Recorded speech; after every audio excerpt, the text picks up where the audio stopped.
স্বাগত ৭১ জার্নালে। আপনাদের সঙ্গে আছে আমি রাকিব হাসান এবং আপনারা জানেন দর্শক, সংবাদ পর্যালোচনা ভিত্তিক নিয়মিত অনুষ্ঠানে আমরা খবরের নানান দিক বিশ্লেষণের চেষ্টা করি। পত্র, পত্রিকা, টেলিভিশন, ডিজিটাল মিডিয়া এবং অবশ্যই নিউজ পোর্টালে যে সমস্ত খবর হয় আমরা সেগুলো শিরোনাম জানিয়ে দিই। পাশাপাশি সেসব খবরের সঙ্গে যুক্ত মানুষদেরকে আমরা সংযুক্ত করি আমাদের আলোচনার টেবিলে। আমাদের স্টুডিও এবং অনলাইনে সংযুক্ত থাকা অতিথিরা সেই সমস্ত খবরে গভীরে ঢোকেন, আমাদেরকে তাদের বিশ্লেষণ এবং পর্যবেক্ষণগুলো জানান, বেশ কিছু প্রশ্নের উত্তরও দেন এবং সেই ধারাবাহিকতায় আজ আমার সঙ্গে আছেন সিনিয়র সাংবাদিক এম এ আজিজ। জনাব এম এ আজিজ, আপনাকে স্বাগত জানাচ্ছি। ধন্যবাদ আপনাকে এবং কৃতজ্ঞতা আপনি সময়টা দিচ্ছেন। এবং এই আলাপ শুরু করার আগে একটা ধারণা আমরা দিয়েছিলাম যে কী কী বিষয় নিয়ে কথা বলবো, তবে আন্তর্জাতিক অঙ্গনে ইরান ইসরায়েল যা চলছে সেটা নিয়ে একটা লম্বা আলোচনার চেষ্টা আমরা করব। এবং বলে রাখি দর্শক, এই আলোচনায় বিভিন্ন পর্যায়ক্রমে আমাদের অতিথিরা যুক্ত হবেন এবং তাদেরও পর্যবেক্ষণ এবং তাদেরও বিভিন্ন বিশ্লেষণ এবং আমাদের করে যাওয়া প্রশ্নের উত্তর খোঁজার চেষ্টা করব। এই মুহূর্তে আমাদের সঙ্গে আছেন বিএনপি দলীয় সংসদ সদস্য ওয়াদুদ ভূঁইয়া এবং একই সঙ্গে আমরা চেষ্টা করছি যুক্ত করতে আরেকজন সংসদ সদস্য, বাংলাদেশ জামাতে ইসলামী দলীয় সংসদ সদস্য গাজীপুর ৪ আসনের সালাউদ্দিন আইয়ুবী, তিনিও নিশ্চয়ই আমাদের সঙ্গে যুক্ত হবেন একটু পরে। এবং এই আলাপের ফাঁকে একটা সময় আমাদের সঙ্গে রাজনৈতিক বিশ্লেষক অধ্যাপক আক্কাস আহমেদ, তিনিও যুক্ত হবেন। আমি সবাইকে আমন্ত্রণ জানাচ্ছি। ওয়াদুদ ভূঁইয়া, কৃতজ্ঞতা, আপনি সময়টা দিচ্ছেন, আলাপ করব আপনার সঙ্গেও। তার আগে এম এ আজিজ, আপনার একটা পর্যবেক্ষণ, মন্তব্য একটু জেনে নিতে চাই। মানে সংসদটা ৫৮৩ দিন পর যাত্রা শুরু করলো। ঐতিহাসিক প্রেক্ষাপট, ঐতিহাসিক বাস্তবতা এবং কিছুটা প্রশান্তি, কারণ আমরা একটা গণতান্ত্রিক যে যাত্রা, সেই যাত্রার জন্য অপেক্ষা করছিলাম, বোধহয় সেটা আমরা পাচ্ছি বা পেতে শুরু করছে। কাজে এই সংসদের অধিবেশনের দিকে সবারই চোখ ছিল। আমরা যেই পয়েন্টটাতে বেশি আগ্রহ দেখছিলাম যে রাষ্ট্রপতি বক্তব্য দিলে তখন আসলে কী পরিস্থিতি তৈরি হয়, এবং আমরা দেখলাম যেটা ধারণা করা হচ্ছিল সেটাই হলো, ওয়াকআউট করলো। বিরোধী পক্ষ ওয়াকআউট করতে পারে, কিন্তু হাতে প্লে কার্ড উঁচিয়ে ধরাটা, এটা বোধহয় প্রথম দেখলাম। আপনি হয়তো আরও ভালো বলতে পারবেন সংসদে এটা আগে হয়েছে কিনা। প্রথম অধিবেশনে যেটা হলো, এরপর থেকে আমরা রাষ্ট্রপতির অভিশংসনের জন্য খুব হার্ড লাইনে দেখতে পাচ্ছি বিরোধী পক্ষকে সংসদে এবং বাইরে। এত হার্ড লাইনে যাওয়ার কারণটা কি আসলে? দেখেন, আপনাকে ধন্যবাদ এবং দর্শক শ্রোতা। দেখেন, সংবিধান ১০৬ অনুচ্ছেদ অনুযায়ী এই রাষ্ট্রপতি আপনার পরামর্শ নিয়ে অন্তর্বর্তীকালীন সরকার গঠন করে এবং অন্তর্বর্তীকালীন সরকার সংবিধানের ১৪৮ অনুচ্ছেদ অনুযায়ী সংবিধান সমুন্নত রাখার জন্য ওত নেয়। অর্থাৎ অন্তর্বর্তীকালীন সরকার আদালত স্বীকৃত, সংবিধান স্বীকৃত, অর্থাৎ সাংবিধানিক সরকার। সাংবিধানিক সরকারের রাষ্ট্রপতিকে অভিশংসন করা যায়, কিন্তু সেটা তো পারবে না, কারণ টু থার্ড মেজরিটি লাগবে। সেটা তো নাই। সেটা বিএনপি তো তাকে রাখতেই চাচ্ছে, কারণ সে তার কালের কণ্ঠে একটা আপনার সাক্ষাৎকার দিয়েছিল যে বিএনপি সাংবিধানিক শূন্যতা তৈরি না হয় সেজন্য তারা আমাকে ফুল সাপোর্ট দিয়েছে, ৩ বাহিনীও দিয়েছে। তো এখন প্রশ্ন হচ্ছে, নাহিদ ইসলাম এনসিপি আরেকটু মেজরিটি দরকার, কারণ তাকে অভিশংসন করা যায় সংসদে, কিন্তু তাকে গ্রেপ্তার করা যায় না যতক্ষণ পর্যন্ত রাষ্ট্রপতি আছে। তার বিরুদ্ধে একটা মামলাও করা যায় না, এটা তার বোঝা উচিত। অভিশংসন হলে সে যদি সাধারণ জনগণ হয়ে যায় তখন তাকে গ্রেপ্তার করতে পারবে, কিন্তু রাষ্ট্রপতি সে আছে এবং সাংবিধানিকভাবেই আছে, এবং তিনি নিজেও উপদেষ্টা ছিলেন। তিনিও কিন্তু এই রাষ্ট্রপতির কাছে আপনার এর একটা ব্যাখ্যা গতকাল আমরা পেয়েছিলাম। এনসিপির একজন প্রতিনিধি আমাদের শোতে ছিলেন, তাকে ঠিক এই প্রশ্নটা করেছিলাম যে আমরা ফাইল ফুটেজে যখন দেখি যে এই রাষ্ট্রপতির পাশে আসিফ মাহমুদ সজীব ভুঁইয়া এবং নাহিদ ইসলাম তারা শপথ নিচ্ছেন, তখন আসলে এখন অভিশংসন চাওয়াটা দ্বিচারিতা কিনা। উনি বলেছিলেন যে তখন সাংবিধানিক সংকট তৈরি হতো বিধায় আমরা মেনে নিয়েছিলাম, কিন্তু এখন শূন্যতার কোনো সুযোগ নেই। তাহলে এখন কেন রাষ্ট্রপতি থাকবেন? এটা তাদের এখন শূন্যতা হওয়ার সুযোগ নাই কেন? রাষ্ট্রপতি তো নাই। রাষ্ট্রপতি তো সংসদ নির্বাচিত করবে। ধরেন বিএনপি 2/3 মেজরিটি, এই যে অদূত ভাইরা এই রাষ্ট্রপতিকেই রাখতে চায়, কি করবে? এই রাষ্ট্রপতি তো সাংবিধানিকভাবে বহাল আছে। তাকে তো উড়িয়ে দেওয়ার জন্য চেষ্টা হয়েছে, পারে নাই তো। 3 বাহিনী প্রধান তাকে অ্যাসুর করেছে, বিএনপি তাকে সাংবিধানিক শূন্যতা যাতে না হয় এই জন্য তাকে রাখা হয়েছে। তো তাকে তো অভিশংসন নো কনফিডেন্স দিবেন, এটা তো 2/3 মেজরিটি সংসদে লাগবে। বিএনপির তো 2/3 মেজরিটি আছে, বরঞ্চ অন্তর্বর্তীকালীন সরকার এমনকি যে কোনো নারীকে পুরুষ বানাতে পারে না, পুরুষকে নারী বানাতে পারে না, এই সংসদ যা আছে। 2 হচ্ছে, প্রথম কথা হচ্ছে বিএনপি যে জাতীয় আপনার জুলাই জাতীয় সনদ হয়েছে, সেখানে কিন্তু আমার কাছে বই কিন্তু আছে, আপনি কেউ চ্যালেঞ্জ করলে আমি দেখাই দেব। সেখানে নোট অফ ডিসেন্ট দেওয়া আছে, অনেক পার্টি, জামাতে ইসলামও দিয়েছে, এনসিপিও দিয়েছে, যেখানে নোট অফ ডিসেন্ট দিয়েছে সেখানে কিন্তু নিচে ফুটনোট আছে, এত দল সমর্থন করেছে, অমুক অমুক দল সমর্থন করে নাই, কিন্তু বলেছে ইশতেহারে যদি দিয়ে এটা যদি পিপলস জনগণের ম্যান্ডেট পায় তাহলে তাদের মতো করে করতে পারবে। তো এখন ধরেন বিএনপি তো নোট অফ ডিসেন্ট সব দেওয়া আছে, এবং বিএনপির পক্ষ থেকে বরাবরই বলা হয়েছে আমরা যেটা স্বাক্ষর করেছি জুলাই সনদ সেটা আমরা অক্ষরে অক্ষরে পালন করব। সেখানে নোট অফ ডিসেন্ট ছিল, জুলাই সনদ যেটা আছে এই যে আমার কাছে আছে। হ্যাঁ, তো তাহলে এখন দাঁড়ালো কি, ধরেন কথার কথায় এখন তাহলে সংসদে বসে জুলাই সনদ আপনার যেটা করা হয়েছে যে হানা ভোট দেওয়া হয়েছে এটাকে কম্প্রেস করে 4 দফায়, সেই আদেশ তো প্রেসিডেন্ট, সংবিধান যেহেতু জীবিত, প্রেসিডেন্টের আদেশ তো অবৈধ। এটা তো আরেকটা কনফিউশন এখানে হচ্ছে, বিরোধী পক্ষ বারবার এটা বলার চেষ্টা করছে, যেটা গতদিনও বলা হয়েছে, যে যেহেতু বিএনপির পক্ষ থেকে সংবিধান সংস্কার পরিষদের জন্য সদস্য হিসেবে শপথ নেওয়া হয়নি, কাজে তারা আসলে এটা মানবে কিনা এটা তাদের মধ্যে একটা সন্দেহ তৈরি করছে। না, আপনাকে পড়ে শোনাই, কেন মানবে? বিএনপি তো এই যে দেখেন উচ্চকক্ষ, এই যে নিম্নকক্ষ আছে না, এটা তো 31 দফার ভিতরে আছে। বিএনপির মতো করে, অর্থাৎ যতগুলো সংসদে সিট সেই অনুপাতে উচ্চকক্ষ হবে। বিএনপি আর অন্য দল 11 দলের পক্ষ থেকে জামাত এনসিপি বলেছে যে না, যত পার্সেন্ট ভোট পায় তত পার্সেন্ট হবে। সেখানে আপনি দেখেন, সেখানে এই যে উচ্চকক্ষের কথা বলা আছে, এই যে দেখেন 7টি দল ও জোটের নোট অফ ডিসেন্ট আছে, সেখানে নিচে নোট দেওয়া আছে অবশ্য কোনো রাজনৈতিক দল বা জোট তাদের নির্বাচনী ইশতেহারে উল্লেখপূর্বক যদি জনগণের ম্যান্ডেট লাভ করে তাহলে তারা সেই মতে ব্যবস্থা গ্রহণ করতে পারবে। তার মানে এটা তো মেজরিটি নিয়ে বিএনপি আসলো, কাজে তারা এক্সিকিউট করতে পারবে তার মতো। কিন্তু একটা বিষয় একটু বলবেন, মানে বিরোধী পক্ষের যে দাবি, তাদের যেই প্রত্যাশা, সেটা তো সবকিছু ইশতেহারের মধ্যে আছে, কমিটমেন্টের মধ্যে আছে। তাহলে সংবিধান সংস্কার পরিষদের শপথ না নেওয়ার কারণটা কি? না, সংবিধান নির্বাচন করছে 2টা একসাথে, তাই না? একটা হানা ভোট অর্থাৎ জুলাই সনদের, আর একটা হচ্ছে সংসদ নির্বাচন। এখন এই দুটা, ওইটা আপনার আদেশ অবৈধ, পরিষ্কার, কারণ সংবিধান জীবিত আছে, সুতরাং ওই আদেশ অবৈধ। এখন সংবিধানের 134 অনুচ্ছেদ অনুযায়ী বিএনপির সংসদ সদস্যরা ওত নিয়েছে। সেখানে বলা হয়েছে, তারা বলেছে সংবিধান সম্মানিত রাখবে, কিন্তু এই 11 দল কিন্তু 2টা শপথ নিয়েছে, একটা জুলাই সনদ আর একটা হচ্ছে সংসদ সদস্য হিসেবে কিন্তু 134 অনুচ্ছেদ বলা হয়েছে, কিন্তু জুলাই সনদের সময় কোনো সংবিধান রেফার করা হয় নাই। তার মানে পরিষ্কার, আমি যেহেতু হার্ডলাইনে চলে গেছে বিরোধী পক্ষ এবং তারা আসলে রাষ্ট্রপতির অভিশংসনই চায়, এর কোনো বিকল্প তারা দেখবে না, এবং পাশাপাশি বলা হচ্ছে অভিশংসনের পর অপসারণ হবে, অপসারণ করে গ্রেফতার করা হবে। আমি একটু ব্যাখ্যা জানার চেষ্টা করি ওয়াদুদ ভূঁইয়ার কাছে, এবং জনাব আক্কাস আহমেদ আপনাকেও আমন্ত্রণ জানাচ্ছি, আলোচনা একটা পর্যায়ে আপনার কাছে নিশ্চয়ই আনবো। জনাব ওয়াদুদ ভূঁইয়া, আবারও আমন্ত্রণ আপনাকে, এবং আপনাকে একটা প্রশ্ন একটু করব, এবং আপনার হয়তো উত্তরের মাঝখানে আমাকে বিরতিতে যেতে হতে পারে, কারণ একেবারে বিরতির সময় ঘনিয়ে আসছে।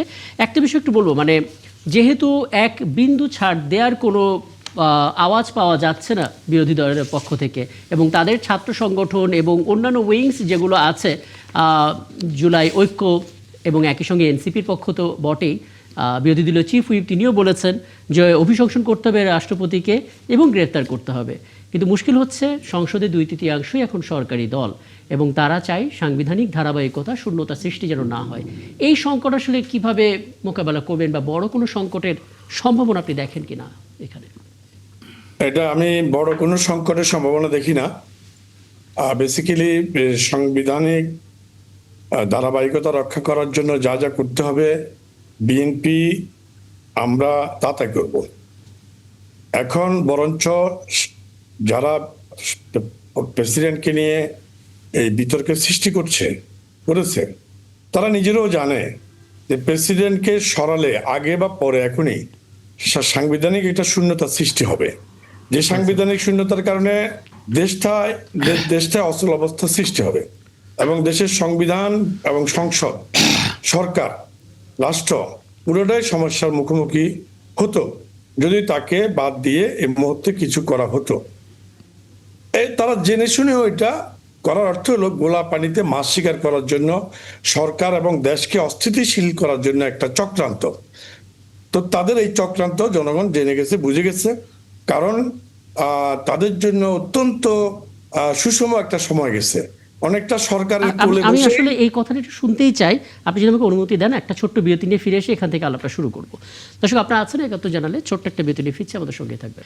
ওখান থেকে একটু বলবেন বিরোধী দল যারা আছেন তাদের দিক থেকে হয়তো একটা ষড়যন্ত্রের কথা আপনি বলছিলেন, ঘোলা পানিতে মাছ শিকারের কথা একটু পরিষ্কার করবেন। জি, দল চাচ্ছে দেশের মধ্যে নতুন সরকারের মধ্যে একটা অস্থিতিশীল পরিস্থিতি সৃষ্টি করার জন্য। আসলে প্রেসিডেন্ট ওদের মুখ্য বিষয় নয়। প্রেসিডেন্ট যদি মুখ্য বিষয় হতো, আমি বলবো প্রেসিডেন্টকে বৈধতা প্রথম তারাই দিয়েছে। কিভাবে দিয়েছে? এই যে তাদের সাথে যারা জোট করেছে এনসিপি বেসিক্যালি বৈষম্য বিরোধী ছাত্র আন্দোলনের লক্ষ্য কি ছিল? মেধা নয়, কোটা নয়, মেধা। তাহলে চাকুরির জন্য তারা আন্দোলন করেছিল। সেখান থেকে তারা উপদেষ্টা হয়ে গেল এবং এই অবৈধ, তাদের ভাষায় আমাদেরও ভাষায়, এই ফেসিস্ট সরকারের প্রেতাত্মা অথবা মানে প্রতিনিধি প্রেসিডেন্টের কাছে শপথ নিয়েছে। তারপরে সেই এনসিপির সাথে জামাত ইসলাম জোট করেছে, তাহলে ওই প্রেসিডেন্টকে কিন্তু জামাত ইসলাম পক্ষান্তরে বৈধতা দিয়ে দিল। এখন প্রশ্নটা হলো, প্রেসিডেন্ট ওদের কাছে যেমন অপছন্দের, আমাদের কাছে অপছন্দের।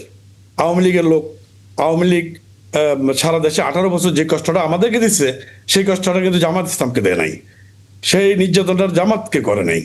আমরা যেভাবে টর্চার হয়েছি, খুন হয়েছি, গুম হয়েছি, মামলা মানে কোর্ট কাছারিতে ঘুরেছি, আমরা জমিতে ঘুমাইছি, আমরা পাহাড়ে জঙ্গলে ঘুমাইছি, আমাদেরকে ধান খেতে ঘুমাইতে হয়েছে, এটা তো জামাত ইসলামকে ঘুমাইতে হয়নি।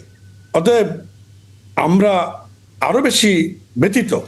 তারপরও সাংবিধানিক ধারাবাহিকতা এবং বাংলাদেশের সংবিধান এবং সংসদ নির্বাচনের মাধ্যমে গণতন্ত্রে উত্তরণের প্রয়োজনে প্রেসিডেন্টকে প্রয়োজন ছিল।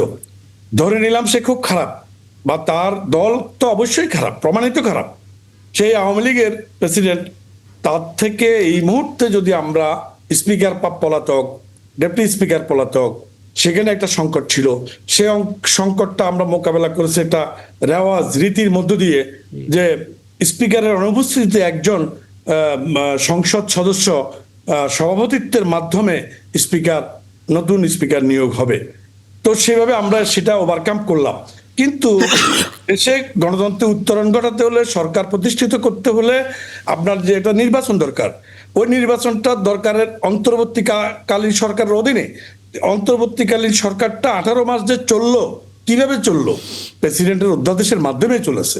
প্রেসিডেন্টের অধ্যাদেশ ছাড়া এক কদমও সরকার পরিচালনা। এগুলো মানে আমরা যখন প্রশ্ন করেছিলাম আপনার এই পয়েন্টগুলো ধরে ধরে, তাদের দিক থেকে অর্থাৎ তরুণদের দল এনসিপির দিক থেকে কিছু উত্তর তারা দেওয়ার চেষ্টা করেছেন, ব্যাখ্যা দেওয়ার চেষ্টা করেছেন। তারা বলেছেন যে ওই সময় উপদেষ্টার শপথ নিয়েছেন কারণ ওইটা নেয়ার দুটো কারণ ছিল। প্রথমত তারা ওয়াচডগ হিসেবে থাকতে চেয়েছেন, এবং দ্বিতীয়ত তারা আসলে সাংবিধানিক শূন্যতা যেন না তৈরি হয় সেই ধারাবাহিকতাটা ধরে রাখার স্বার্থে তারা নিয়েছেন। এবং এখন তারা বলছেন যেহেতু আর ওই সংকটটা নেই, বিএনপি চাইলেই, সমর্থন দিলেই, যেহেতু তারা 2/3 আছে, রাষ্ট্রপতি অভিশংসন হয়ে যায়। এটা তাদের ব্যাখ্যা আর কি।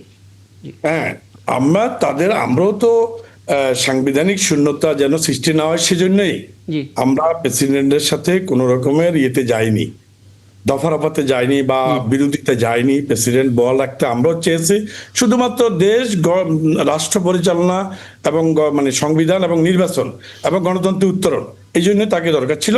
আমরাও আছি। এখন প্রশ্ন হলো, এখন এটা সময় আসছে, এটার জন্য তো সরকারকে সময় দিতে হবে। সরকার বিরোধী দল যৌথভাবে আলোচনা করে একটা রাস্তা বের করা যেতে পারে এখনই। কিন্তু ওই যে প্রথম যে বৃহস্পতিবারে যে সংসদীয় অধিবেশন শুরু হলো, আর 1 মিনিট আগেও সুযোগ ছিল না প্রেসিডেন্টকে করা, অভিশংসন করা, অথবা প্রেসিডেন্টকে বিরুদ্ধে অবস্থান নেওয়ার সরকারের বা সংসদের 1 সেকেন্ড আগেও সুযোগ ছিল না। রেওয়াজ অনুযায়ী প্রেসিডেন্টকে ভাষণ দিতে হবে এবং প্রেসিডেন্ট উপস্থিত থাকতে হবে। তাহলে তারা সেই অবস্থায়, তারা আজকে বললে এটা গ্রহণযোগ্যতা আছে, বলতে পারে, আমরা এটা বিবেচনা করতে পারে সরকার। কিন্তু সেই দিন তারা যেভাবে মানে শারীরিক কসরত প্রদর্শন করছে সংসদে, একটা ফুটপাতে মারামারির মতো করে, একটা রাজপথের মিছিলের মতো অনেকে এটা করে। জানতে চাইছেন যে আসলে প্ল্যাকার্ডটা কিভাবে এলো, মানে প্ল্যাকার্ড সবার হাতে একই প্ল্যাকার্ডটা প্ল্যাকার্ড। তারা ছাপিয়ে তারা ফাইলের মতো করে সাথে নিয়ে গেছে। ফাইলের মতো করে তারা ছাপিয়ে প্ল্যাকার্ডটা তারা ফাইলের মতো করে সাথে নিয়ে গেছে। এই প্ল্যাকার্ডটাও অবৈধ, রেওয়াজবিহীন, অবৈধ বলবো না, রেওয়াজবিহীন, কিন্তু ওয়াকআউটটা ঠিক আছে। ওয়াকআউট যে কোনো কিছুতে করা যায়, ওয়াকআউটের মানে অদ্ভুত ভাই, আমি আপনাকে একটু থামাই, কারণ যে পয়েন্টগুলো বললেন সেগুলো নিয়ে আমি একটু আকাশ আহমেদ আপনার কাছে আসবো, কিন্তু তার আগে আরও কিছু পয়েন্ট একটু অ্যাড করে নিতে চাই। জনাব এম এ আজিজ, কয়েকটা অসংসদীয় আচরণের কথা বলা হচ্ছে। প্রথমটা হচ্ছে ওয়াকআউট করা, এটা একটা গণতান্ত্রিক প্রতিবাদের অংশ, যেটা সংসদে আমরা বিভিন্ন সময় দেখেছি, কম বেশি সব রাজনৈতিক দল এটা করেছে। এটা শুধু আমাদের দেশ না, বাইরের দেশেও আমরা দেখি। কিন্তু প্ল্যাকার্ড উঁচু করে ধরার ঘটনাটা বোধহয় এটা আমরা প্রথম দেখলাম। এটাকে অনেক বিশ্লেষক আপনি দেখলেন গণমাধ্যমে প্রতিবেদনে যে তারা এটা অসংসদীয় আচরণ বলছেন।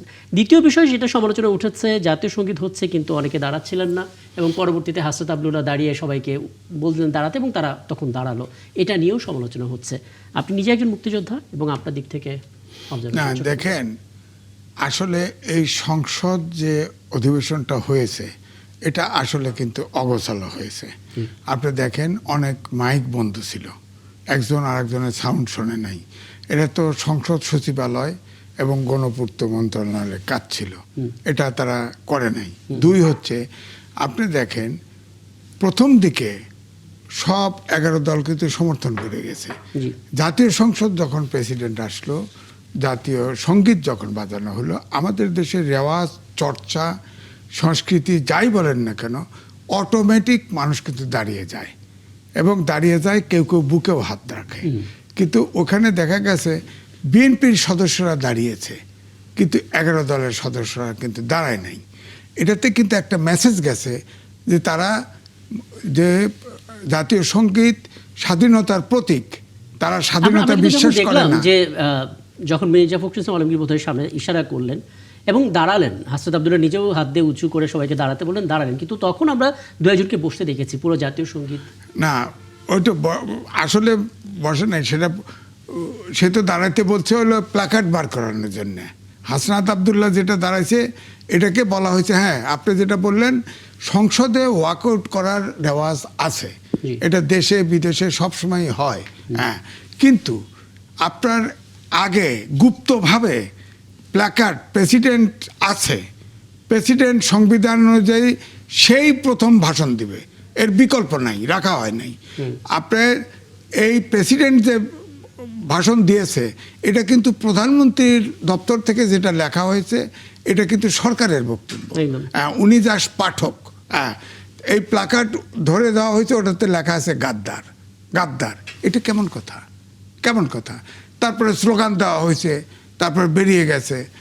তো এটাকে অনেকে বলে এটাকে ওয়াকআউট, পত্রিকাগুলো লেখছে, আবার কেউ বলে এটা ওয়াকআউটটা এটা সংসদীয় মব, এটাও বলা হয়েছে, এটাও বলা হয়েছে। এবং এখানে আবার এও বলা হয়েছে এই সংসদ অধিবেশনে আপনার 11 দল যে 71কে মানে না, এটাও ডেমনস্ট্রেট করেছে। কারণ আপনার যখন জাতীয় সঙ্গীত শুরু করে তখন কিন্তু দাঁড়ায় নেই তারা।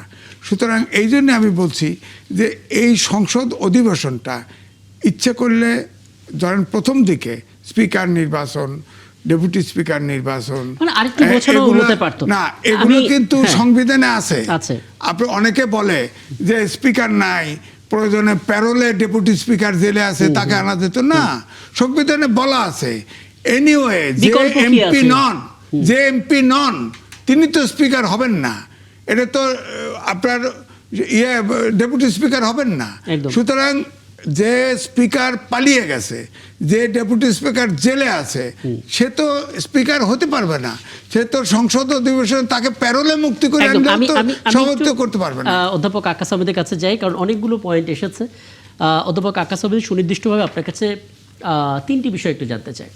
প্রথমত, আমি নিশ্চিত আপনি সংসদ অধিবেশনটা দেখেছেন, সেখানে আপনার আসলে কি মনে হলো? এটা তো অন্তত সবাই জানে যে এই সংসদটা বিগত সময়ের মতো সহজ হচ্ছে না, পরতে পরতে ট্র্যাজেডি থাকবে, উত্তপ্ততা থাকবে, কার্যকারিতাও হয়তো থাকবে, এবং সব কিছু মিলে একটা প্রাণবন্ততাও অনেকে প্রত্যাশা করছে। আপনি প্রথম দিন যেটা দেখলেন, আপনার পর্যবেক্ষণটা জানবো। দ্বিতীয় বিষয়, প্ল্যাকার্ড দেখানো কিংবা এখানে আসলে জাতীয় সঙ্গীতের সময় না দাঁড়ানো, এটা নিয়ে সমালোচনা হচ্ছে, অসংসদীয় আচরণ বলা হচ্ছে, আপনি সেটা মনে করেন কিনা? এবং তৃতীয় বিষয়, বিরোধী যারা আছে তারা আসলে বিরোধিতার জন্য বিরোধিতা করছে কিনা, এখানে রাষ্ট্রপতি ইস্যুতে হার্ডলাইনে যাওয়া সত্যিই জরুরি ছিল কিনা, তিনটি বিষয়। জি ধন্যবাদ একাত্তর টেলিভিশনের দর্শক শ্রোতা সংশ্লিষ্ট সবাইকে। এখন যেহেতু জাতীয় সংসদের এটা প্রথম অধিবেশন, তো আমি মনে করি যে আমাদের যে গণতান্ত্রিক উত্তরণ এবং গণতান্ত্রিক সংস্কৃতির যে চর্চা, গণতান্ত্রিক প্রাতিষ্ঠানিকীকরণের অংশ হিসেবে আমি মনে করি যে সরকারি দল এবং বিরোধী দল দুটা জোট সব মাননীয় সংসদ সদস্যদের উচিত ছিল যে জাতীয় সঙ্গীত সময় দাঁড়িয়ে সম্মান প্রদর্শন করা। কারণ হচ্ছে যে কি, এটা ওনারা যেভাবে বলেছিলেন, আমাদের যে স্বাধীনতা, সার্বভৌমত্ব এবং বাংলাদেশের মুক্তিযুদ্ধ সবকিছু মিলে আমাদের কিন্তু একটা জিনিস খুবই গুরুত্বপূর্ণ, সেটা হচ্ছে আমাদের মূল ভিত্তিটা হচ্ছে কিন্তু মুক্তিযুদ্ধ। আমরা মুক্তিযুদ্ধের মধ্য দিয়ে কিন্তু স্বাধীনতা, সার্বভৌমত্ব অর্জন করেছি, একটি স্বাধীন পতাকা পেয়েছি, একটি স্বাধীন সার্বভৌম ভূখণ্ড পেয়েছি, একটা টেরিটরি পেয়েছি। সেটা পেয়েছি বলেই আজকে আমরা রাজনীতি করার যে রাজনৈতিক অধিকার বলেন, সাংবিধানিক অধিকার বলেন, কিংবা গণতান্ত্রিক অধিকার বলেন, সেটা কিন্তু আমরা পেয়েছি। আমি এখানে একটি কথা বলি, সেটা হচ্ছে যে বাংলাদেশের যে এখন যদি বলি যে দুটি প্রধান দল, যদি বাংলাদেশ জাতীয়তাবাদী দল ধরি এবং বাংলাদেশ জামাত ইসলামী ধরি, যখন 1978 সালে শহীদ প্রেসিডেন্ট জিয়াউর রহমান যখন বাংলাদেশে একটি বহুদলীয় গণতন্ত্র প্রতিষ্ঠা করেছিলেন, এবং তখন কিন্তু মধ্যমপন্থী, দক্ষিণপন্থী এবং কিছুটা ক্ষেত্রে কিছু বামপন্থী দল এবং তাদের মতাদর্শের লোকজনকে কিন্তু তিনি বাংলাদেশ জাতীয়তাবাদী দলে আশ্রয় দিয়েছিলেন এবং অন্যান্য যে রাজনৈতিক দলগুলো আছে তাদেরকেও সুযোগ দিয়েছিলেন। সেখানে কিন্তু বাংলাদেশ জামাত ইসলামকেও কিন্তু তিনি রাজনীতি করার সুযোগ দিয়েছিলেন, যেটা হচ্ছে যে কি মরহুম শেখ মুজিবুর রহমান আমলে যেটা সাংবিধানিকভাবে বৈধ ছিল না, যেটা তিনি নিষিদ্ধ করেছিলেন। সেক্ষেত্রে আমি বলবো যে বাংলাদেশ জামাত ইসলামীর যে আজকে যে রাজনৈতিক প্রাতিষ্ঠানিকরণ, তাদের যে রাজনৈতিক যে জনপ্রিয়তা এবং তাদের যে এতগুলো সিট অর্জন, এখানে কিন্তু বাংলাদেশ জাতীয়তাবাদী দলের অবদান আছে, সেটা কিন্তু স্বীকার করতে হবে। সেই জায়গাতে যদি বলি, আমি মনে করি যে এত তাড়াহুড়ো করে এত দ্রুত সময়ের মধ্যে একটা, ঠিক আছে, আমি বলবো যে বিরোধী দলের কাজই তো হচ্ছে সরকারের সমালোচনা করা, তাদের সরকারের দুষ্ত্রুটিগুলো খুঁজে বের করা, কিংবা একটি সাবসিস্টিকারী গোষ্ঠী হিসেবে সরকারকে বিভিন্ন পাবলিক পলিসি, জননীতি নেওয়ার ক্ষেত্রে সাবসিস্টি করা, কিংবা সংবিধান বিরোধী, জনগণ বিরোধী, জনগণের স্বার্থ বিরোধী কোনো কার্যক্রম করে, কিংবা রাষ্ট্রের স্বার্থ বিরোধী কোনো কার্যক্রম, সেটা বিরোধিতা করা, সেটার সাংবিধানিক অধিকার, রাজনৈতিক অধিকার বিরোধী দলের আছে। কিন্তু প্রথম অধিবেশনে এই ধরনের একটি কাজ, এই ধরনের একটি অসহযোগিতার যে মনোভাব, সেটা গণতান্ত্রিক সংস্কৃতি, গণতান্ত্রিক রীতিনীতির সাথে যায় না। তা আমি বলবো যে বাংলাদেশের যে রাজনৈতিক দলগুলো, তাদের মধ্যে গণতন্ত্র এবং গণতান্ত্রিক সংস্কৃতির চর্চার যে বিষয়টি, সেই বিষয়ে আমার মনে হয় আরো বেশি একটু মনোযোগী হতে হবে। আরেকটা বিষয় যেটা আপনি বলেছেন যে গণপরিষদের প্রশ্নে যেটা বলেছেন, সেটা হচ্ছে যে কি, আমি এখানে একটা উদাহরণ দিই, সেটা হচ্ছে ব্রিটেনের পার্লামেন্টকে সার্বভৌম সংসদ বলা হয়। মানে এটা হচ্ছে নারীকে পুরুষ, পুরুষকে নারী ছাড়া সবকিছু করতে পারে। এখন আপনি বাংলাদেশের রাজনীতিতে যে বিষয়টা নিয়ে জাতীয় পর্যায়ে বিতর্ক হচ্ছে, সেটা হচ্ছে গণপরিষদ এর যে বিষয়টা আসছে সেটা নিয়ে। এখন দেখেন, বাংলাদেশ যে জাতীয়তাবাদী দল, তারা কিন্তু একেবারে একক সংখ্যাগরিষ্ঠতা অর্জন করেছে। তাদের কিন্তু সাংবিধানিক বৈধতা অর্জন করেছে। তারা চাইলেই কিন্তু সেটা গ্রহণও করতে পারে, অথবা গ্রহণ নাও করতে পারে, অথবা বিরোধী দলের সাথে আলোচনা সাপেক্ষে তাদের সাথে মিটিং সিটিং এর মাধ্যমে সেটা একটি কনসেনসাসের ভিত্তিতে সে ব্যাপারে সিদ্ধান্ত নেওয়া যেতে পারে। কিন্তু সেই ব্যাপারে এভাবে একটি অসহযোগিতামূলক মনোভাব কিংবা একটা গণতন্ত্রহীনতার যে সংস্কৃতি, সেটা কিন্তু কখনোই কাম্য নয়। এবং দেখা যায় আসলে প্রথম অধিবেশন আমরা দেখলাম, এবং এটা নিয়ে নানা রকমের আলোচনা সমালোচনা হয়েছে। সব ছাপিয়ে একটা বিষয় মানুষ আসলে দেখছে যে সংসদটা আসলে এককেন্দ্রিক হচ্ছে না, দুই পক্ষই কথা বলছে, কেউ কাউকে হয়তো ছাড় দেবে না নিজেদের যৌক্তিক দাবির ক্ষেত্রে, তেমন প্রত্যাশা নিশ্চয়ই থাকবে। আমি আরেকটা ইস্যুতে যেতে চাই, এবং জামাত ইসলামীর সেক্রেটারি জেনারেল সহ আরও 9 প্রার্থী হাইকোর্টে তারা ভোটের ফল চ্যালেঞ্জ করেছে। আমরা সংখ্যাটা দেখতে পাচ্ছি, এর ভিতরে বিএনপি 4 জন আছে এবং বাকি 5 জন হচ্ছে জামাতে ইসলামীর প্রার্থী। আমি একটু অদূত ভূঁইয়া ছোট করে আপনার একটা মতামত জেনে নিতে চাই। ভোটের ফল চ্যালেঞ্জ করে ফল পরিবর্তন হয়ে গেছে এমন কোনো ইতিহাস কি আছে? বিশেষ করে আমরা দেখতে পাচ্ছি জামাতে ইসলামীর যিনি সেক্রেটারি জেনারেল মিয়া গোলাম পরওয়ার, তিনি হেরেছিলেন, কিন্তু তিনি আবারও আপিল করেছেন পুনর্বিবেচনার জন্য। ব্যাপারটা এরকম যে পরীক্ষার ফল পুনর্গণনার মতো আর কি। ফল কি বদলাতে পারে? সেই সম্ভাবনা ইতিহাসে আছে কিনা, বা কি বলবেন? ফল বদলাতে পারে না, তবে আওয়ামী লীগ যেভাবে অবৈধভাবে ভোট করেছে সেই সিস্টেমে কেন্দ্র দখল করে সিল মেরে অথবা ব্যালট পেপারকে নানা কায়দা করে আপনার অবৈধ ঘোষণা দিতে পারে। তো সেটা তো একটা ফ্যাসিস্ট সরকারের সপক্ষে সম্ভব। জি। এটা তো একটা নিরপেক্ষ অন্তর্বর্তীকালীন সরকারের অধীনে হয়েছে। জি। সেনাবাহিনী সহ বাংলাদেশের সকল আইন শৃঙ্খলা বাহিনী, সাংবাদিক, মিডিয়া কর্মী সবাই দেখেছে। এখানে তো এই নির্বাচনটা তো মানে ওরকম কোনো ঘটনার সুযোগ হয়নি। এটা ইতিহাসের একটা সেরা ইলেকশন হয়েছে। তো অতএব এখানে এই ফল পরিবর্তন করার কোনো সুযোগ নাই। এটা মনের একটা মানে খোরাক আর কি, আক্ষেপ। আমরাও তো এরকম মামলা করেছিলাম অনেকবার। তো আসলে হয় কি, মনের একটা শান্তি, প্রশান্তি, যে আমি হেরে গেছি, আসলে আমি হারি নাই, এই জন্যই মামলা করার জন্য করা। বুঝতে পারছি। জি। ফলকে আবার পুনরায় করার সুযোগ এই মুহূর্তে নাই। একটা সুযোগ আছে, সেটা ট্রাইব্যুনালে যেতে হবে, ট্রাইব্যুনালে শুনানি হবে, ট্রাইব্যুনালে শুনানি হতে হতে বছর, 2 বছর, 3 বছর যাবে। তারপরে ট্রাইব্যুনালের শুনানির পরে সিদ্ধান্ত আসবে। ওই সময় তো একটা শক্ত এভিডেন্সের প্রয়োজন পড়বে, একেবারে শক্ত এভিডেন্স লাগবে, এবং ট্রাইব্যুনাল ইচ্ছা করলে পারবে ওই যে ইয়েগুলো, ফলাফলের যে ব্যালট পেপারের যে মানে বস্তাগুলো, প্যাকেটগুলো, ওগুলো আদালতে এনে পুনর্গণনা করতে পারবে। তারপরে আবার এটা যদি কোনো পক্ষ হেরে যায়, জি। তারপর এটা আবার আপিল হবে, আপিলে আবার চলে যাবে, এমনি 5 বছর মেয়াদি চলে যাবে। বুঝতে পারছি। আমি অ্যাড করি, আমরা 18 সালে ধরেন বিএনপির 4 জন, জামাতের 5 জন, জি। ধরেন এরা সব রেজাল্ট উল্টে গেল, আচ্ছা তাতে লাভটা হলো কি? সরকার তো সরকারই থাকবে। আচ্ছা। এই কয়েকটা আসনে তো ফলাফলে তো কোনো চেঞ্জ হচ্ছে না। সুতরাং না, এটা আমার কাছে মনে হয় এটা জাস্ট একটা ইস্যু তৈরি করা। ইস্যু তৈরি করে, এবং অদ্ভুত ভাই যেটা বলেন, মনেরও খোরাক, মনের খোরাক। আচ্ছা, আমি একটু অদ্ভুত ভাবে শেষ করেছেন তো, তাই তো? হ্যাঁ, না, আমি ওটা বলছিলাম যে ব্যক্তির ইচ্ছা, এখানে সরকারের তো কোনো পরিবর্তন হবে না, ব্যক্তির নিজস্ব ইচ্ছা এটা। তো ব্যক্তির একটা স্বাধীনতা আছে, তার স্বাধীনতা আছে, তার আইনগত ভিত্তি আছে, তার চাওয়ার অধিকার আছে, সেই হিসাবে চাইতেই পারে। তবে বাংলাদেশে এবারে এভাবে কিছু হচ্ছে, এরকম কথা শোনা যায়নি। যদিও কেউ কেউ বলছে যে জামাত ইসলামের আমিরের আসনে একটা গন্ডগোল হয়েছে বা একটা ভোটে কিছু কারচুপি হয়েছে, এরকম একটা আওয়াজ আছে। ওটা নিয়ে আসলে সামাজিক যোগাযোগ মাধ্যমে অনেক ধরনের মন্তব্য আমরা পাচ্ছিলাম।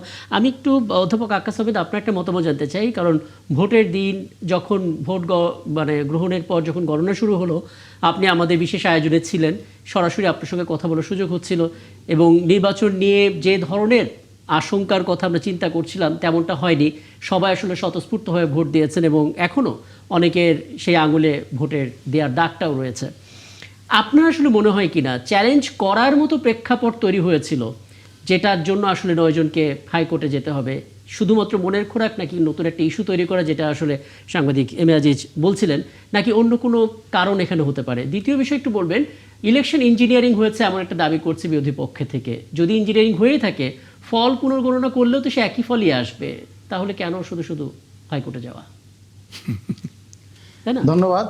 আসলে এটা হচ্ছে কি, জামাত ইসলামের একটা এক্সপেকটেশন ছিল যে আসলে বিএনপির যে বিষয়টা, সেটা হচ্ছে বিএনপি, আমি বলেছিলাম যে বিএনপির হচ্ছে যে বেশিরভাগ তাদের কর্মী সমর্থক কিংবা তাদের যারা ভোট দিয়েছে তারা হচ্ছে তৃণমূল পর্যায়ের মানুষ, এই যে কৃষক, শ্রমিক, রিক্সাওয়ালা, দিনমজুর, কিংবা প্রবাসী, কিংবা দেশের যে নিম্ন আয়ের মানুষ, আমরা যে বলি উচ্চবিত্ত, মধ্যবিত্ত, নিম্নবিত্তের মানুষগুলোই বেশিরভাগ বিএনপিকে ভোট দিয়েছে, মধ্যবিত্তের মানুষও ভোট দিয়েছে। তবে বেশিরভাগ ক্ষেত্রে হচ্ছে কি, এখন বিএনপি একটি রাজনৈতিক দল হিসেবে কিন্তু গণমানুষের দল। আমি যে বিএনপির যদি সাংগঠনিক কাঠামো কিংবা জামাত ইসলামের সাংগঠনিক কাঠামো যদি চিন্তা করি, দুইটার কিন্তু সাংগঠনিক কাঠামো কিন্তু ভিন্ন।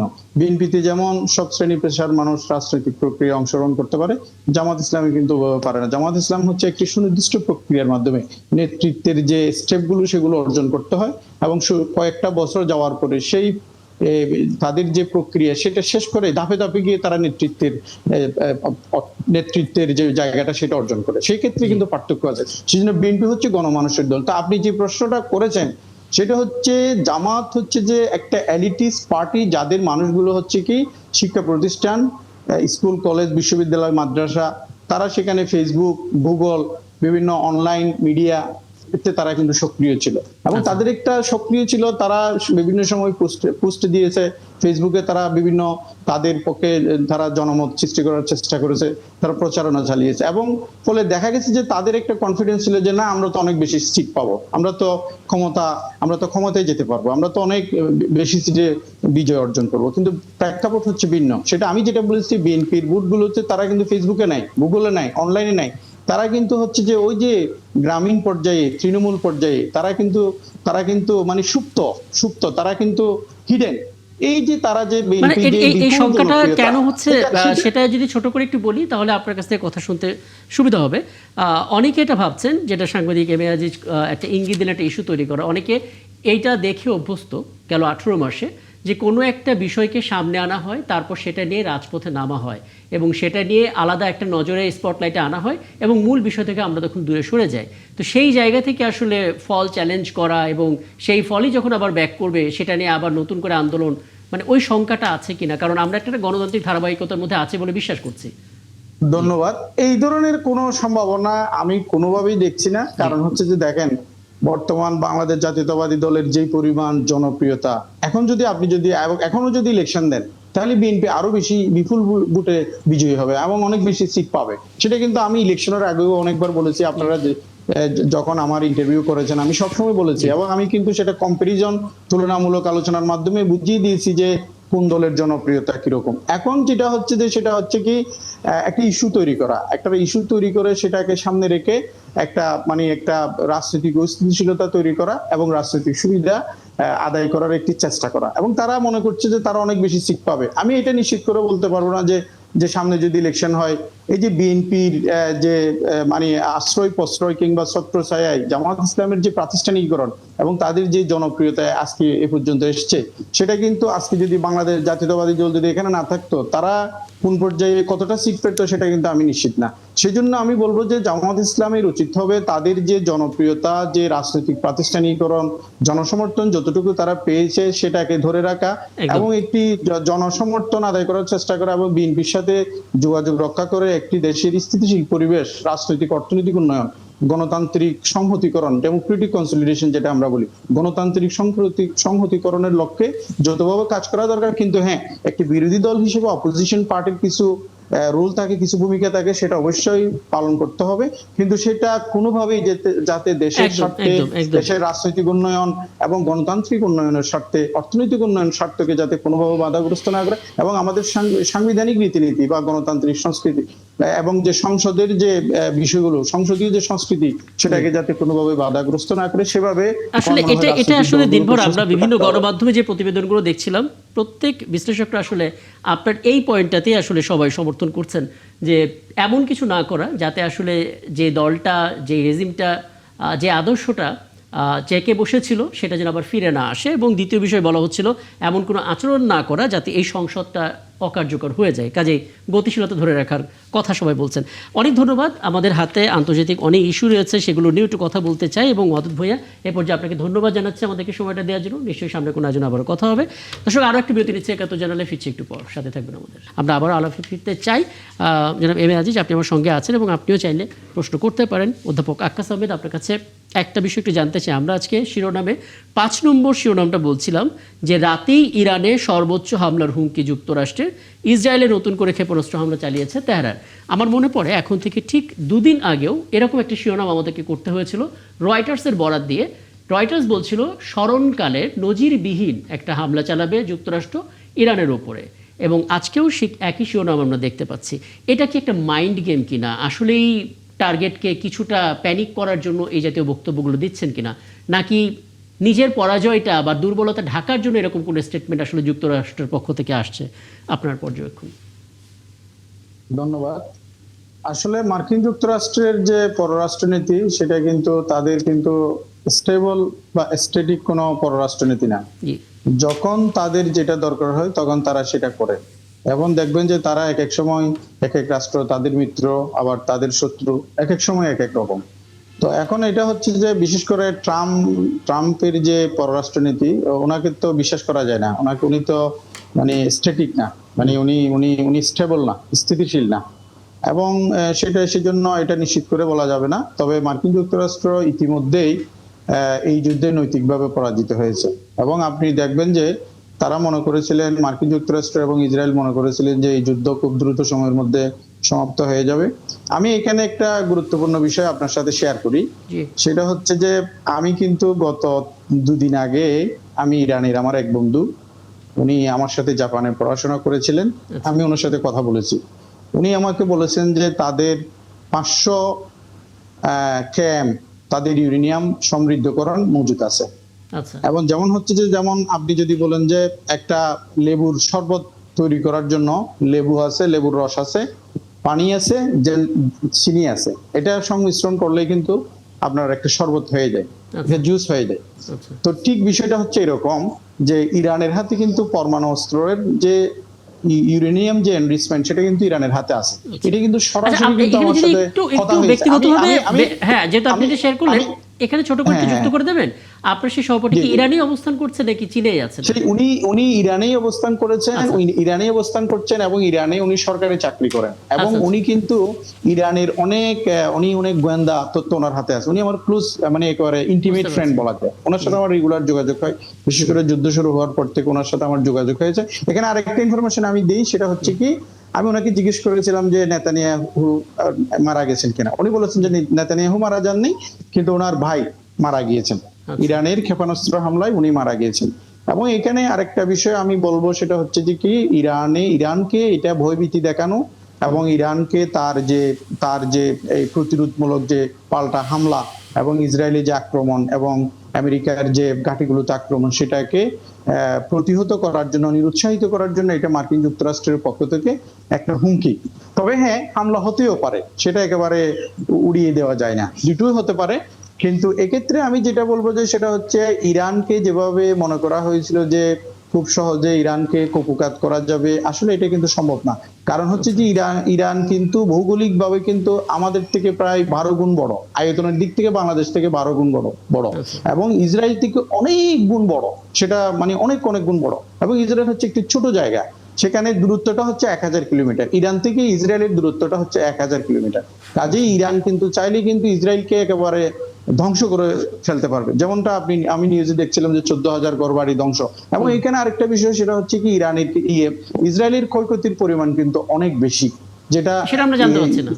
ইসরায়েলের মিডিয়াতে আসে নাই, কিন্তু ইরানের মিডিয়াতে এসেছে, এবং সেটা রাশিয়ান মিডিয়াতে এসেছে, ইভেন এমনকি চায়নার মিডিয়াতে এসেছে। সেটা তারা কিন্তু তাদের পররাষ্ট্রনীতিতে একটা প্রিন্সিপাল আছে যে তারা কিন্তু তাদের যে দুর্বলতার যে জায়গাগুলো সেগুলো কিন্তু তারা কিন্তু প্রকাশ করে না। আপনি কি সেটা এটা কিন্তু একটু যুক্ত করে জনসম্মুখে দেবেন? আসতে মানে দেয় না। এটা অনেকে আসলে জানতে চান যে আমরা আসলে ইসরায়েলকে সবসময় নেতানিয়াহুর চোখ দিয়ে দেখি, অর্থাৎ নেতানিয়াহু যুদ্ধ চাচ্ছেন, আমরা ধরে রাখি যে ইসরায়েলের জনগণও বোধহয় এইরকম রণাঙ্গন চায়, যুদ্ধ চায়। আসলে ইসরায়েলের জনগণ কি চায়? আমরা যদিও এই তথ্য খুব একটা পাই না, আপনার যদি কোনো সোর্স থেকে আপনি জেনে থাকেন। আচ্ছা, এটা একটু বলি, সেটা হচ্ছে কি, ইসরায়েলের জনগণ যুদ্ধ চায় না, ইসরায়েলের ম্যাক্সিমাম জনগণ যুদ্ধ চায় না। ইসরায়েলের বর্তমান যে সরকার ক্ষমতায় আছে, যারা ক্যাবিনেট মন্ত্রিসভায় আছে, তারা চায়। এখানে আমি আরেকটা বিষয় বলি, মার্কিন যুক্তরাষ্ট্র এবং ইসরায়েলের একটা মার্কিন যুক্তরাষ্ট্র ইসরায়েলের একটা শক্ত লবি আছে, সেই শক্ত লবিটাকে বলা হয় আইপেক। আইপেক মানে হচ্ছে কি, Israel America foreign affairs committee, Israel America foreign affairs committee. সেটার মূল কাজ হচ্ছে কি, মার্কিন যুক্তরাষ্ট্রের যে প্রেসিডেন্সিয়াল ইলেকশন গুলো হয়, সেই প্রেসিডেন্সিয়াল ইলেকশন গুলোতে আপনি রিপাবলিকান পার্টি বলেন অথবা ডেমোক্রেট বলেন, এখন যেমন রিপাবলিকান পার্টি একটা অনুমোদন ট্রাম্প লাগে। ক্ষমতায় আছে, এখন সেখানে হচ্ছে কি, মার্কিন যুক্তরাষ্ট্রের যারা বিলিয়নিয়ার, যারা বড় বড় বিজনেস কন্ট্রোল করে এবং ইন্ডাস্ট্রি কন্ট্রোল করে, তারা কিন্তু ম্যাক্সিমাম হচ্ছে যে কি ইহুদি, এবং তারা ইসরায়েলের সাথে তাদের একটা সুসম্পর্ক, এবং মধ্যপ্রাচ্যের যে ইসরায়েল রাষ্ট্রকে টিকিয়ে রাখার জন্য মার্কিন যুক্তরাষ্ট্রের যে ইহুদি বিলিয়নিয়ার, তারা কিন্তু প্রেসিডেন্সিয়াল ইলেকশনে তারা কিন্তু একটা বড় ধরনের ডোনেশন দিয়ে থাকে। সেই ডোনেশনটা হচ্ছে বিলিয়ন টাকা, হাজার হাজার কোটি টাকা, ডলার, তারা সেটা মার্কিন যুক্তরাষ্ট্রের নির্বাচনে দিয়ে থাকে এবং প্রতিশ্রুতি দিয়ে থাকে যে প্রেসিডেন্ট সেই আইপেককে প্রতিশ্রুতি দিয়ে থাকে যে যদি আমি প্রেসিডেন্ট নির্বাচিত হই তাহলে মার্কিন যুক্তরাষ্ট্র ইসরায়েলের কোনো ক্ষতি করবে না, মার্কিন যুক্তরাষ্ট্র সবসময় ইসরায়েলের পাশে থাকবে এবং ইসরায়েলের স্বার্থ, অর্থনৈতিক, রাজনৈতিক, ভূরাজনৈতিক স্বার্থ, সেটাকে প্রোটেকশন দেওয়ার জন্য সব ধরনের সাহায্য সহযোগিতা করবে। এবং সামনে কিন্তু একটা ইলেকশন, মিড টার্ম ইলেকশন হবে মার্কিন যুক্তরাষ্ট্রের প্রেসিডেন্সিয়াল ইলেকশন। সেখানে ট্রাম্প যাতে তার সেই ইহুদি লবির যে সাপোর্ট এবং তাদের সমর্থন সেটা যাতে ধরে রাখতে পারে এবং ফান্ডিংটা যাতে কন্টিনিউ করতে পারে, সেজন্য তারা ইসরায়েলকে সাপোর্ট দিয়ে যাচ্ছে। এটা শুধুমাত্র রাজনৈতিক কারণ, অন্য কোনো কারণ না। মার্কিন যুক্তরাষ্ট্রের জনগণ, সিংহভাগ জনগণ, মানে আসলে আপনি তারা কেউ কিন্তু ইসরায়েলের যে ইসরায়েল, এটা তো আমেরিকান যুদ্ধ না, এটা হচ্ছে ইসরায়েলের যুদ্ধ। এটি ইসরায়েল আমেরিকাকে নিয়ে আসছে এবং ইসরায়েলের যে লবি তারা নিয়ে আসছে, এবং ইসরায়েল তার যে রিজিওনাল ইন্টারেস্ট, আঞ্চলিক স্বার্থ এবং তার যে সার্বভৌমত্ব সেটাকে টিকিয়ে রাখার জন্য, তার যে ডোমিনেন্স মিডল ইস্টে, তার যে আধিপত্যবাদ সেটাকে টিকিয়ে রাখার জন্য, এবং ইরান যাতে একটি পরাক্রমশালী শক্তি হিসেবে যাতে মধ্যপ্রাচ্যে দাঁড়াতে না পারে, এবং এই মিডল ইস্টের যে ক্ষমতা সেটা যাতে ইসরায়েলের হাতে থাকে। বুঝতে পারছি, একদম উদ্দেশ্যটা স্পষ্ট। কিন্তু আপনি যে দৃষ্টিকোণ থেকে ব্যাখ্যাটা দিলেন, সত্যি বলতে এইরকম ব্যাখ্যা খুব কমই আমরা শুনতে পারি, কারণ মূল জায়গাটা আসলে এটাই, ইহুদি ফান্ডিং। এবং আমরা এই মোটা থেকে হয়তো এটাই বলতে পারি যে ইসরায়েলকে টিকিয়ে রাখার ক্ষেত্রে আসলে বিলিয়নারদের একটা বড় ভূমিকা রয়েছে। আমি নিশ্চিত সাংবাদিক এম এ আজিজ আপনার প্রশ্ন আছে, এবং আমি সেটা বিরতির পর থেকে এসে তারপর সবশেষ বিরতি থেকে এসে আপনি আছেন আমাদের সঙ্গে সাথে থাকার জন্য। সবশেষ বিরতির পর আমরা ফিরলাম ৭১ জার্নালে। আমরা কথা বলছিলাম আরও একবার, এম এ আজিজ আপনার কাছে আসতে চাই। আমরা অধ্যাপক আক্কাস আহমেদের কথা শুনলাম এবং তিনি আসলে খুব চমৎকার করে ব্যাখ্যা করলেন যে ইসরায়েল আমেরিকার সোলমেট হয়ে যাওয়ার কারণটা কি। তার ভিতরে একটা হচ্ছে বিলিয়নারদের একটা বড় ভূমিকা। আইপ্যাকের কথা আমরা আগেও শুনেছি, ইহুদিদের একটা বড় সংগঠন, যারা আসলে রিপাবলিক হোক বা ডেমোক্রেটিক হোক, প্রেসিডেন্ট নির্বাচনের ক্ষেত্রে তার একটা বড় ভূমিকা রাখে মতামত দেওয়ার ক্ষেত্রে। এর বাইরে আর কোনো সম্পর্ক কি আছে? আরো আছে।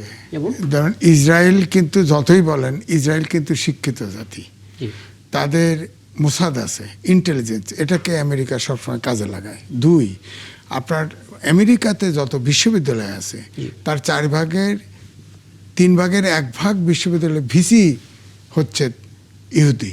সুতরাং ওই শিক্ষাও কিন্তু তারা ডোমিনেট করে। আর তাদের যে মোসাদ যে ইন্টেলিজেন্স আছে এটাও কিন্তু ব্যবহার করে। এখন ধরেন যুদ্ধের যে অবস্থা, আপনি ধরেন আমেরিকা, রাশিয়া যখন অখণ্ড ছিল, এক ছিল, ভেঙে যাওয়ার পরে ব্যালেন্সটা নষ্ট হয়ে গেছে।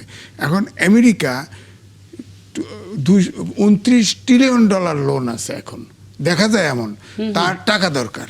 তার এই জন্যে দেখেন নরিয়াকে খুন করছে, সাদ্দামকে খুন করছে নির্দোষ, গাদ্দাফিকে তেলের জন্য খুন করছে, মাদুরোকে ধরে নিয়ে এখন বিচার করতেছে। সবগুলো কিন্তু তারা সম্পদ লুণ্ঠন করতে চায়। এখন এটার কিন্তু প্রতিবাদ, আপনার পরাশক্তির ব্যালেন্সটা নষ্ট হয়ে গেছে শহরে। কিন্তু রাশিয়া এবং চীন অলরেডি কিন্তু কৌশলগত সহযোগিতা দেওয়া শুরু করেছে। এবং আপনি জানেন কিম, উত্তর কোরিয়া, সে কিন্তু প্রস্তুত। রাশিয়া বা চীন যদি ইশারা করে তাহলে কিন্তু আমেরিকাতে মেরে দিবে, এত সহজ না।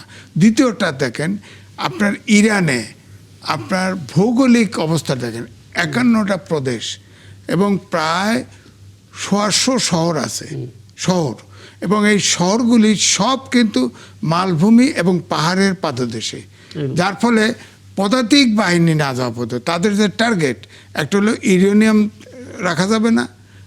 ইউরেনিয়াম তো আমাদের দেশেও আছে, আপনার তো হার্ট অপারেশন লাগায় না, রেডিয়েশন দেখে না, লাগে তো, আছে তো, কিছু আছেই তো। কিন্তু ইউরেনিয়াম, ইসরায়েল এবং আমেরিকা তাদের অনুসন্ধান করে দেখছে ওখানে ইউরেনিয়াম নাই।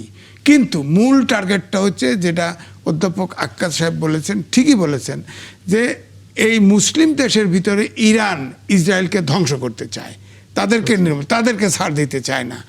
আর প্রায় 80টা দেশের 70টা দেশে মিডল ইস্টে কিন্তু সেনাঘাঁটি, এই সেনাঘাঁটি সবগুলো বোম মারছে। সবচাইতে সমস্যা করে ফেলছে, আপনি দেখেন ড্রোন, ইসরায়েল কিন্তু ড্রোন নিজে বানায়।